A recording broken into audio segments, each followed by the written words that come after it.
మతానికి ఆడంబరం ఎక్కువ కానీ ఆయుష్ తక్కువ.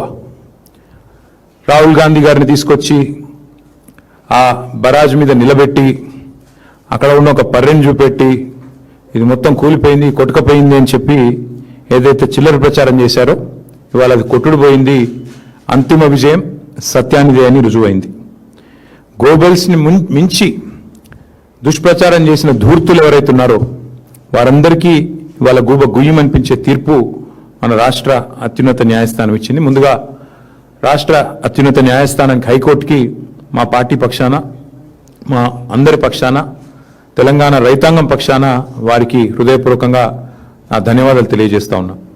అట్లాగే మా న్యాయవాదుల బృందం ఏదైతే ఉందో మా లీగల్ సెల్ ఎవరైతే ఈ రాష్ట్ర ప్రభుత్వం మీద నిర్విరామంగా పోరాటం చేస్తున్నారో ఒక గ్రామస్థాయి కార్యకర్త మీద పెట్టిన కేసు నుంచి మొదలు పెడితే మా రాష్ట్ర అధ్యక్షుడు తెలంగాణ తొలి ముఖ్యమంత్రి కేసీఆర్ గారి మీద పెట్టిన కేసుల దాకా ఒకటే రకమైన కమిట్మెంట్తో పనిచేస్తున్న మా లీగల్ సెల్ కూడా మా న్యాయవాదుల బృందానికి కూడా హృదయపూర్వకంగా వారికి కూడా అభినందనలు ధన్యవాదాలు కూడా తెలియజేస్తా ఉన్నాను.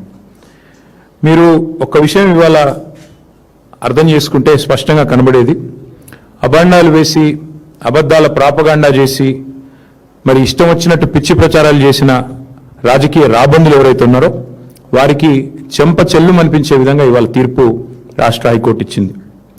ఇవాళ గెలిచింది తెలంగాణ ప్రజలు, ఇవాళ గెలిచింది తెలంగాణ రైతులు, ఇవాళ గెలిచింది దశాబ్దాలుగా కరువు పీడిత ఈ నేలలో గోదావరి జలాలు రావాలి అని తన్లాడిన ప్రతి ఒక్కరు మా ఆర్ విద్యాసాగర్ రావు గారు కావచ్చు, పెద్దలు జయశంకర్ గారు కావచ్చు, అట్లాగే మిషన్ కాకతీయలో కష్టపడ్డ ఇంజనీర్లు కావచ్చు, ప్రపంచంలోనే అతిపెద్ద లిఫ్ట్ ఇరిగేషన్ ప్రాజెక్టు కాళేశ్వరంలో కష్టపడ్డ ప్రతి కార్మికుడు కావచ్చు, అట్లాగే లక్షలాది ఎకరాల్లో పంట పండి ఇవాళ భారతదేశంలోనే నెంబర్ 1గా తెలంగాణ నిలబెట్టిన ప్రతి రైతు ఇవాళ గెలిచిండు. కుట్రలు కుతంత్రాలు కాంగ్రెస్ ఓడిపోయింది. ఇవాళ తెలంగాణ రైతులు తెలంగాణ ప్రజలు తెలంగాణలోని వివేకవంతమైన ఇంజనీర్లు తెలంగాణ ఉద్యోగులు వారే కదా కష్టపడ్డది, వారందరూ ఇవాళ గెలిచారని చెప్పక తప్పదు.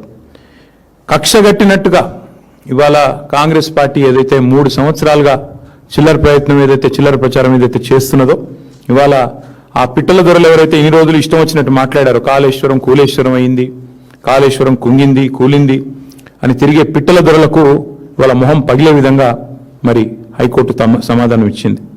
ఇవాళ కూలింది కాళేశ్వరం కాదు, కేసీఆర్ గారి మీద మీరు చేసిన కుట్రలు మీ కుటిల ప్రయత్నాలు నేటితో కూలిపోయాయి.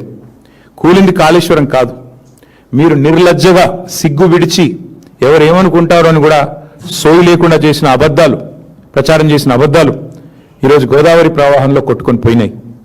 కూలింది కాళేశ్వరం కాదు, కూలింది ఇన్ని రోజులు మీరు మోసపూరిత గారడి ఏదైతే చేశారో అది కూలింది. సత్యమేవ జయతే అని మరొకసారి నిజం నిరూపితమైంది. నిజం నిఖార్సుగా ఇవాళ కాలరెగిరేసి నిటారుగా నిలబడ్డది. కొన్ని రోజులు కొంతమందిని మోసం చేయొచ్చు, కానీ అన్ని రోజులు అందరినీ మోసం చేయలేమని నానుడు ఏదైతే ఉందో ఇవాళ తేలిపోయింది. కేసీఆర్ గారి మీద బురద జల్లి మా పార్టీ మీద బురద జల్లి ఇవాళ రాష్ట్రంలో కొంత రాజకీయ ప్రయోజనం మీకు కలిగి ఉండొచ్చు, కానీ ఇవాళ నిప్పులాంటి నిజం మాత్రం బయటకు వచ్చిందని చెప్పక తప్పదు. అట్లాగే న్యాయస్థానాలు కూడా ఇవాళ ఒక విషయం రుజువు చేశాయి.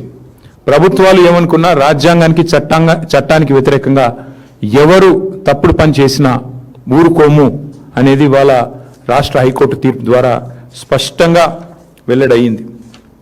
అట్లాగే ఒకటి మాత్రం వాస్తవం, ఇవాళ ఆయన ఎవరిని తెచ్చినా రేవంత్ రెడ్డి ఎవరిని తెచ్చి ఈ కేసులో వాదింపజేసినా ఎన్ని కమిషన్లు వేసి కుట్రలు చేసినా ఎంత అబద్ధాన్ని నిజంగా నమ్మించే ప్రయత్నం చేసినా ఇవాళ తెలంగాణలో పారుతున్న ప్రతి నీటి బొట్టు కేసీఆర్ గారి గొప్పతనానికి సాక్ష్యం అని స్పష్టంగా చెప్పక తప్పదు.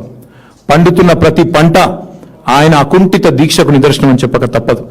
కేసీఆర్ గారు కట్టిన కాళేశ్వరం అజరామరం, తప్పకుండా ఇది భూమి ఉన్నంత కాలం తెలంగాణ రాష్ట్రం ఉన్నంత కాలం భూమి ఉన్నంత కాలం ప్రాజెక్టు ఉంటుంది.